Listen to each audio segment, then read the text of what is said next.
abo bantu tubahagurukire ko je navuye hasi none kuko imwe bw'abene gihugu mutashigikira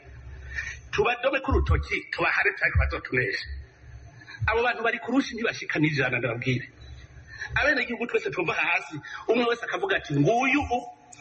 tumukuramo tumushyira ku ruhande reka tufa tuza kwabika mu mpimba batuviremo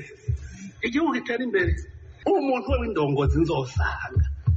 arimwe mu bafise ibibanza mu masoko abarabimenye ubunyene nta kigogwe kihari kuko nawe yagiye atera umudugararo mu gihugu niyo aba yumva ko afise ingufu zo gutembagaza igihugu ubunyene nazi abajeje intwaro ndazi gituma mutabikora mwene bavira basitanteri mwese igituma mutabikora nuko bajya nyine bahibiturire mwebwe abajeje intwaro nabo bari muri babandi niba batarabaryi ubunyene ntibabimpereze erega n'urugamba rw'ubutunzi none indishonje rafise amatwi aharaye inzara hazinduka inzigo none baje ngaho bakamvura bene gihugu ndiko ndarorera nifase barundi bazonsinda mu bana banje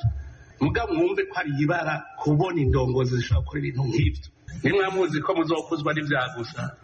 mushake muwe murasezera isi uko n'Imana ntizovyemera